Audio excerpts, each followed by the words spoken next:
बोलिए सद्गुरु भगवान की जय, उमापति महादेव जी की जय, बांके बिहारी लाल की जय, पूज्य गुरुदेव भगवान की जय।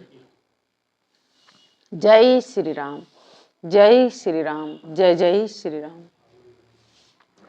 प्रिय भगवत प्रेमियों, हम सब बहुत ही भाग्यशाली हैं कि परमात्मा के कृपा से, ईश्वर की अनुकंपा से जीवन में चंद विचार मिलते हैं। कहते हैं कि कोई किसी को हरा के प्रसन्न है, कोई किसी को जिता के प्रसन्न है, कोई किसी को लूट के प्रसन्न है और कोई अपने आप को लुटा के प्रसन्न है। सज्जनों, इस संसार में जिससे भी आप मिलेंगे, प्रत्येक व्यक्ति कुछ ना कुछ अपना खोया ही है जीवन में, और जो खोया है वही तो फिर पाएगा। तो सज्जनों, इसीलिए हमसे किसी ने कल पूछा था कि क्या सती जी ने अपने पिता के विरुद्ध जाके विवाह किया? तो जो हम लोग ये कर रहे हैं, जो आज का समाज कर रहा है, आज का जो जनरेशन कर रहा है, तो क्या गलत है? तो सज्जनों,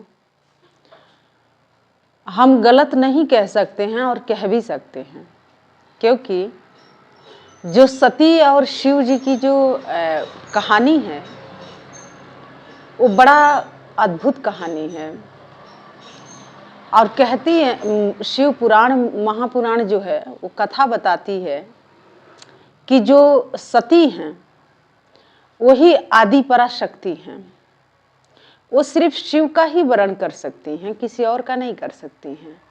तो सज्जनों, इसीलिए दक्ष जो हैं उन्होंने कई हजारों वर्षों तक देवी आदि पराशक्ति के उन्होंने आराधना की, साधना की, और उसके बाद वही आदि शक्ति जो है वो प्रकट होती हैं और उन्होंने दक्ष से पूछा कि हे पुत्र, तुम्हें कौन सा वर चाहिए, मैं तुम्हें कौन सा आशीष प्रदान करूं, क्योंकि मैं तुम्हारी आराधना से बहुत प्रसन्न हूं।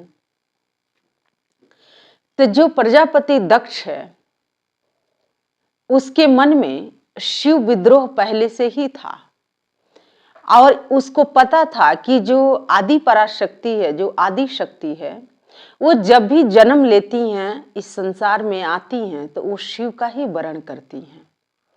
तो उसने चतुराई से अपने, या हम ये कह लें कि तर्क वितर्क लगा के, और उसने शिव जी को पराजय करना के लिए वो ये सब किया, आराधना की, तपस्या की, देवी को प्रसन्न करके अपने समक्ष प्रकट किया। ये सब उसकी एक चतुराई थी। और कथा आगे बताती है कि जब देवी प्रसन्न होकर प्रकट होती हैं और कहती हैं कि पुत्र तुम्हें कौन सा वर चाहिए, कौन सा आशीष चाहिए, तो प्रजापति उसी समय की प्रतीक्षा में वो आराधना तो कर ही रहा था, और उसने कहा कि हे माता, आप हमारे घर में कन्या के रूप में मेरे कोख से जन्म लें, यही मुझे आशीर्वाद दें। वरदान नहीं चाहिए, आशीष चाहिए।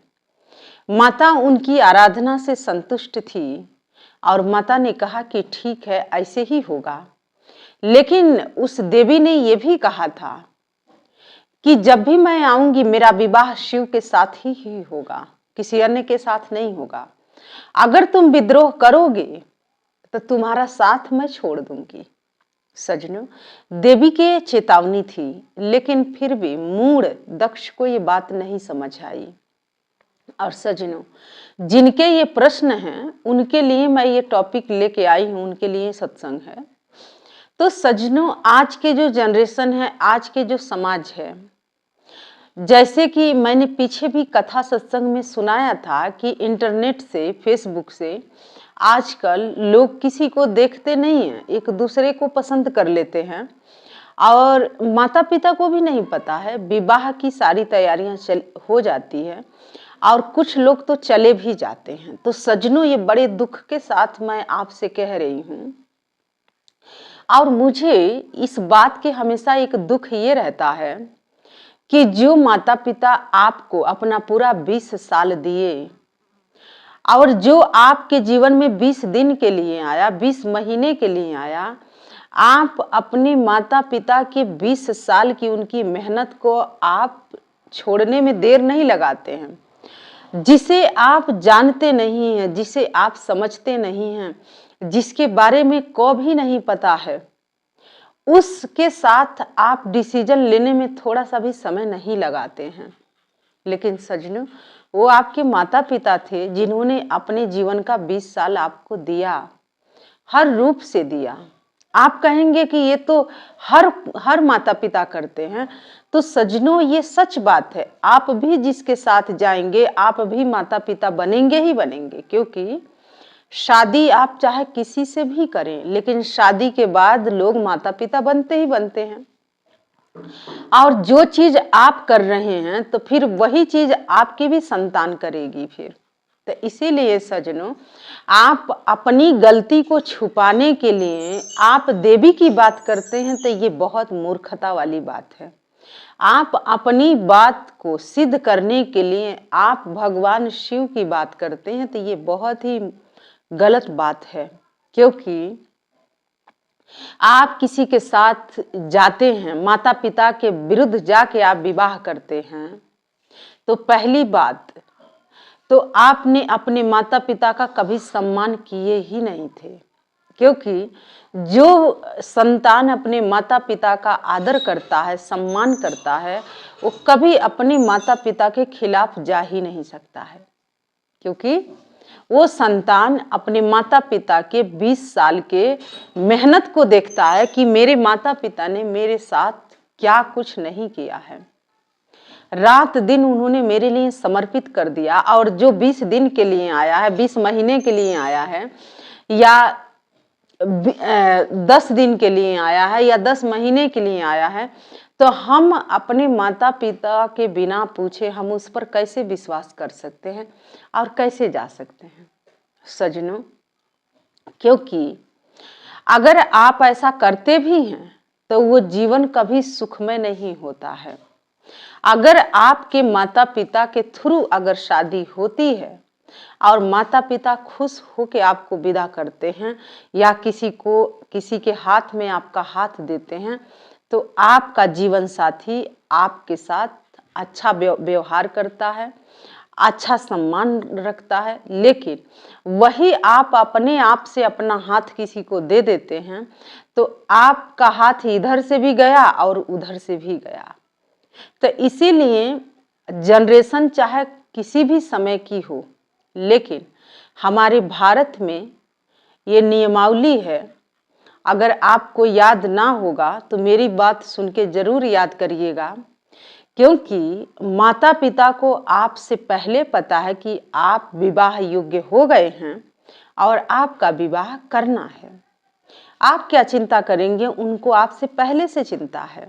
और सजनों, देवी जो सती के रूप में आती हैं और शिव जी का वरण करती हैं, तो जानते हैं भगवान शिव जो थे वो उनको न तो बहला फुसला के ले गए और ना ही वो भगा के ले गए। अगर आपने सती का और भगवान शिव का उदाहरण दिए हैं तो आप डिटेल में आप इस कथा को सुन लीजिएगा।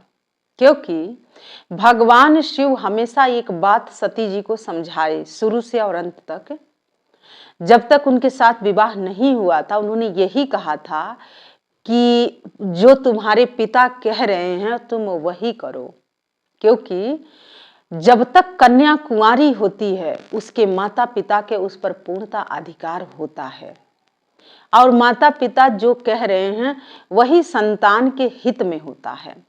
लेकिन सती कोई साधारण नारी नहीं थी कि जो आप उनके आड़ में आप लोग बच जाएंगे। आज के समय में सती स्वयं आदि शक्ति थी, जिससे अणु परमाणु कण हर चीज संचालित होता है, और आप उनके आड़ में अपने गलती को छुपाना चाहते हैं तो ये बहुत ही निंदनीय कार्य है और बहुत ही गलत बात है। क्योंकि सती का जब विवाह भगवान शिव के साथ हुआ तो आपके समझने के लिए मैं ये बात कह रही हूँ। पहली बात तो दक्ष के पिता हैं ब्रह्मदेव। उन्होंने आके अपने पुत्र को आदेश दिया, आज्ञा दी कि शिव के साथ सती का विवाह कर दो, क्योंकि शिव ही सती के योग्य पति हैं। और दूसरे जो नारायण हैं, श्री हरि हैं, उनके आराध्य हैं दक्ष के, उन्होंने भी कहा कि आप सती का विवाह शिव के साथ कर दो, क्योंकि शिव ही उसके योग्य वर हैं। और सज्जनों, स्वयं आपके आराध्य आप कहें और स्वयं आपके पिता आपसे कहें तो क्या उस बात को आप अपनी गलती के साथ जोड़ेंगे? कदापि नहीं। तो सज्जनों, सती जी के विवाह पूरे परिवार की सहमति के साथ हुआ था। लेकिन आज जो आप लोग कर रहे हो पिता के विरुद्ध जाके, तो ये गलत है। क्योंकि माता के विरुद्ध जाके ये गलत है। क्योंकि देखो, जब सती जी का विवाह हुआ तो दक्ष कोई आशीर्वाद नहीं दिया, वो विवाह एक समझौता था। और उसके बाद जो दक्ष था, एक तरफ अपनी पुत्री की विदाई करता है और दूसरे तरफ नदी के किनारे जाके उसने उनका श्राद्ध किया, काम क्रिया कर दिया। तो सती तो उसी दिन उसकी नजर में मर गई थी पिता के। लेकिन अब आप देखिए, एक तरफ पिता अपनी कन्या को विदा कर रहा और दूसरे तरफ नदी के किनारे जाके उसका श्राद्ध किया। तो सज्जनों, क्या भगवान शिव के साथ सती रह पाई? नहीं, नहीं रह पाई। आप सब कथा जानते हैं कि योग्य माध्यम कैसा बना और आगे क्या हुआ। सती को किसी भी कारण के, हम कोई भी कारण ले लेते हैं, और उनको अपने शरीर के छोड़ना पड़ा, आत्मदाह करना पड़ा। और फिर से वो जाके हिमवान के घर में पार्वती के रूप में वो जन्म लेते हैं और फिर शिव जी के साथ उनका विवाह होता। हम इस टॉपिक को अब यहीं पर छोड़ते हैं।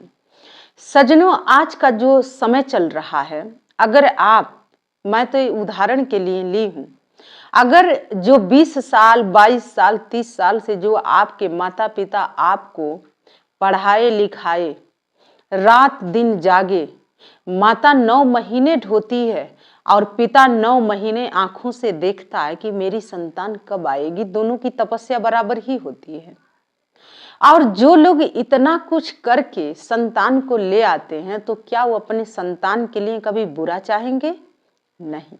लेकिन आज की जो संतान है, माता पिता अगर उनको रोकते हैं किसी कार्य के लिए, कुछ कहते हैं, तो उनको ये लगता है कि हमारा माता पिता ही हमारे शत्रु हैं। तो सज्जनों, ऐसी बात नहीं है। माता पिता को बहुत अच्छे से पता है, क्योंकि वो उस अनुभव से गुजर चुके हैं और आपकी उम्र अभी कच्ची है, आप पूर्णतः डिसीजन नहीं ले पाते हैं। और जब ऐसा कार्य होता है, कोई किसी के साथ अगर भाग रहा है या माता पिता के सहमति के बगैर वो शादी करता है और माता पिता का आशीर्वाद उसे प्राप्त नहीं होता है, तो वो संतान हमेशा दुखी ही रहती है, दुखी ही रहेगा, चाहे कोई भी है। सज्जनों, क्योंकि आज के समय में जितने लोगों ने माता पिता के खिलाफ जाके रिश्ता बनाया, शादियां की या लव मैरिज किए, उनका निजी जीवन में आप देखिएगा कि उनका जीवन क्या है और वो अपने जीवन को कैसे व्यतीत कर रहे हैं। तो सज्जनों, इसीलिए कहा जाता है कि बड़ों का आशीर्वाद प्राप्त करना बहुत जरूरी होता है, क्योंकि अब आप दाम्पत्य जीवन आरंभ करने जा रहे हैं। इसीलिए सज्जनों, जो माता पिता होते हैं, अगर आपको खुशी से किसी के साथ अगर विदा कर रहे हैं और उनकी सहमति से कुछ हो रहा है, तो उनका आशीर्वाद आपके साथ है। लेकिन अगर उनके असहमति से आप कुछ कर भी रहे हैं, तो जैसे आग को अगर कोई छूता है तो आग का काम क्या है? जला देना। ऐसे ही आज के समय में लोग कहते हैं कि हमें जीवन साथी ढूंढने का अधिकार है। सज्जनों, हम मान लेते हैं इस बात को 1% में रखते हैं किनारे कि अधिकार है, लेकिन आप और लोगों से वंचित हो जाएंगे और लोगों का आशीर्वाद आपको नहीं मिल पाएगा। और यही कारण है कि जो लोग भी ऐसा कार्य करते हैं या कर रहे हैं, या तो वो आत्मदाह कर लेते हैं आत्मदाह का मतलब आत्महत्या कर लेते हैं या कुछ भी कर लेते हैं या जी भी रहे हैं तो हर क्षण मृत्यु जैसा जीवन जीते हैं वो लोग। तो सज्जनों, इसीलिए आप अपनी गलती को छुपाने के लिए आप सती और शिव की बात कभी मत करिएगा, क्योंकि वो आदि पराशक्ति थी। वो जन्म लेने से पहले ही उन्होंने कह दिया था कि मैं आपके घर में कन्या के रूप में जन्म लूंगी, लेकिन मेरा विवाह शिव के साथ ही होगा। तो उन्होंने शिव के साथ किया, लेकिन आप तो कोई आदि शक्ति नहीं है ना, कि आपको तो अपना जन्म भी नहीं पता होगा, पूर्व जन्मों का कुछ कर्म ही ज्ञान नहीं होगा, तो आप कैसे ये बात कह सकते हैं अपने बारे में। तो सज्जनों, ये गलत बात है। और आप जिस भगवान के, जिस देवी के साथ अपना कंपेयर आप लोग कर रहे हैं, यही मूर्खता और अज्ञानता का परिचय है। और ऐसी गलती आप ना ही करें तो वही आपके लिए उचित होगा, क्योंकि जब आप अपने माता पिता के थ्रू शादी होती है, विवाह होता है, और माता पिता जब आशीर्वाद देते हैं तो आपका दाम्पत्य जीवन में सुख समृद्धि आती है। लेकिन जहां पर माता पिता आपको आशीर्वाद नहीं दे रहे हैं, सिर्फ आश्वासन देते हैं, तो समझ लेना कि आपने स्वयं ही विपत्ति को निमंत्रण दे दिया है। और ऐसा अगर हम गिनती कराएं तो पूरा कितने साल बीत जाएंगे। हमसे इतने लोग मिले जो लोग अपने माता पिता के विरुद्ध जाके किए या भाग गए या जो भी कुछ किए, आज उनका जीवन नर्क से भी बेहतर हो चुका है, नर्क बना हुआ है। वही पति जो उस लड़के को आपने पसंद किया है, वो लड़का 4 दिन के लिए आपको बहुत अच्छा लगता है, लेकिन जब आपके रियल लाइफ में वो आता है, जब आप उसके साथ रहते हैं, तो वही लड़का फिर आपको पीटता भी है, मारता है बढ़िया से, क्या क्या नहीं वो करता है, और आपको मजबूरी में सब कुछ सहना पड़ता है। तो सज्जनों, कहते हैं कि एक गलती के खातिर पूरा जीवन आप एक अपराधी के तरह अपने जीवन को ढोते हैं, जीते हैं। तो ऐसी गलती करना ही क्यों? न तो आप ऐसी गलती करिए और ना ही अपराधी बन के पूरा जीवन काटिए। सज्जनों, आप पढ़ाई लिखाई करिए, आपका उम्र है अभी पढ़ने लिखने के।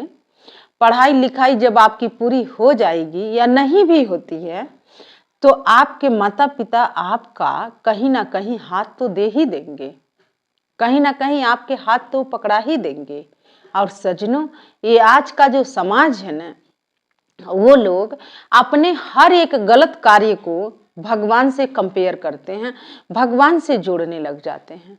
सज्जनों, वो भगवान थे, वो आदि पराशक्ति है, जिससे सृष्टि का संचार हुआ है, जिससे हम लोगों का अस्तित्व है।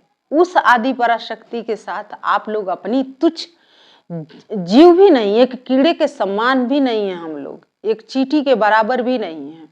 और उस देवी के साथ लोग अपना कंपेयर करते हैं, अपनी बात करते हैं।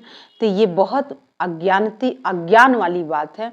और मुझे ऐसा लगता है कि जिनके भी ये प्रश्न थे, वो लोग उस देवी से जाके क्षमा याचना मांगे, प्रार्थना करें कि हमने आपसे कंपेयर किया, हमने आपकी बराबरी की अपनी गलती को छुपाने के लिए। क्योंकि समय समय पर वही देवी कभी राम बन के आती है, कभी कृष्ण बन के आती है, कभी परशुराम बन के आती है, फरसा धारण करके आती है, और कभी महिषासुर मर्दनी बन के आती है, 10 भुजाओं को धारण करती है। वही देवी कभी कात्यायनी के रूप में आती है, वही देवी कभी बगुलामुखी के रूप में आती है। जैसा कार्य वैसा रूप धारण करती है। वो शक्ति एक है, लेकिन जैसी जैसी जरूरत पड़ती है भिन्न भिन्न रूपों में वो अवतार लेती है। तो सज्जनों, उस आदि पराशक्ति, जो आदि पराशक्ति है, जिसे आदि शक्ति कहा जाता है, ना तो वो पुरुष है और ना ही वो स्त्री है, क्योंकि वो शक्ति है और रहेगी, सदा रहेगी। तो इसीलिए सज्जनों, आप उस शक्ति के साथ अपना कंपेयर ना ही करें तो वही आपके लिए भला होगा। क्योंकि जिसके साथ आप कंपेयर कर रहे हैं और अपनी गलतियों को आप छुपाना चाह रहे हैं, तो यही कर्म एक दिन आपके लिए सजा बन जाएगा, दंड देगा। इसीलिए किसी ने बहुत सुंदर गाया है भजन, जग से चाहे भाग ले प्राणी, मन से भाग न पाए, तेरा मन दर्पण कहलाया, तेरा मन दर्पण कहलाया। कि इस जग से आप चाहे कहीं भी जाएं, लेकिन क्या आप मन से भाग पाएंगे? नहीं। तेरा मन दर्पण कहलाए। जैसे आप आईने के समक्ष खड़े होते हैं तो आपके चेहरा दिखता है, मुंह दिखता है, वैसे ही जब आप आत्मा में स्थित होते हैं तो आपके हर एक कर्म को आपकी आत्मा आपको दिखाती है। इसीलिए भक्तों ने गाया, जग से चाहे भाग ले प्राणी, मन से भाग न पाया, तेरा मन दर्पण कहलाया, तेरा मन दर्पण कहलाया। तो सजनों, जो लोग भी विकल्प ढूंढे, बहाना ढूंढे, आरोपण किए दूसरों पर, वो कायर होते हैं। जो अपनी गलतियों को ढकते हैं, अपने वर्चस्व को आगे कायम करना चाहते हैं, ऐसे लोगों का बड़ा जल्दी नाश हो जाता है। इसीलिए सजनों, आप जिस शक्ति की बात कर रहे हैं, जिस देवी की बात कर रहे हैं, उस देवी ने कोई अमर्यादित कार्य नहीं किया, लेकिन आप लोग उस देवी के आड़े में बहुत कुछ अमर्यादित कार्य कर रही हैं या करते हैं आप लोग। क्योंकि शक्ति में दोनों आते हैं, पुरुष भी आ सकती है और नारी भी आ सकती है। इसीलिए उसे आदि शक्ति कहा जाता। आदि शक्ति, आदि पराशक्ति, कि जब कुछ भी नहीं था तब भी वो थी, आज जब सब कुछ है तब भी वो है, जब नहीं रहेगा तब भी वो रहेगी। इसीलिए उसे आदि पराशक्ति कहा जाता है, आदि शक्ति कहा जाता है। सजनों, तो उस आदि शक्ति के साथ आप अपना कंपेयर ना करिएगा, क्योंकि अगर किए हैं तो क्षमा याचना जरूर करिएगा। यही है आपके प्रश्नों का उत्तर। क्योंकि आज का जो जनरेशन है, भगवान का नकल तो करता है पर अकल नहीं लगा पाता है, और यहीं पर लोग चूक जाते हैं। क्योंकि नकल करना बहुत अच्छी बात है, लेकिन आप अकल भी लगाइए। लोग कहते हैं हम बन जाएंगे, पर हैं तो नहीं ना। बहुत से लोग आज कह रहे हैं आप बना दो, क्या बात है, आप किसी और को बना दो। तो सजनों, बने हुए लोग ज्यादा दिन तक नहीं रहते हैं, लेकिन जो पहले से हैं वही रहेंगे। क्योंकि बना हुआ चीज कभी भी बिगड़ सकता है, लेकिन जो पहले से है, बना नहीं है, वो है, रियल में है, उसे कौन बिगाड़ सकता है। तो सजनों, इसीलिए आज के समय में लोग अपने मतलब के लिए क्या नहीं बना रहे हैं, और क्या बनाना नहीं चाहते हैं, और क्या नहीं कर रहे हैं। तो सजनों, जो बना है उसको बिगड़ने में देर नहीं लगेगा, लेकिन जो है उसे कोई बिगाड़ नहीं सकता है। तो यही है कुछ भाव, कुछ विचार, और यही है आपके प्रश्न के उत्तर। उस आदि पराशक्ति से, उस देवी से आप क्षमा याचना करिए। और आइए उस देवी के चरणों में हम भी प्रार्थना करेंगे कि या देवी सर्वभूतेषु शक्ति रूपेण संस्थिता, नमस्तस्यै नमस्तस्यै नमस्तस्यै नमो नमो। कि हे देवी, शक्ति के रूप में तुम पूरे ब्रह्मांड के संचालन करती हो, तुमसे सब कुछ संचालित है, तुमसे ही सब कुछ गतिशील है। हे देवी, तुम्हें बार बार नमन है, बार बार प्रणाम है। और ऐसे देवी के चरणों में ऐसी कामना, ऐसी प्रार्थना करते हुए आइए उसी देवी के चरणों में जय घोष अर्पित करते हैं। तब बोलिए उमापति महादेव जी की जय, आदि पराशक्ति की जय, श्री आदि शक्ति की जय, श्री कृष्ण बलदेव जी की जय। जय श्री राम, जय श्री राम, जय जय श्री राम। पूज्य गुरुदेव भगवान की जय। धन्यवाद।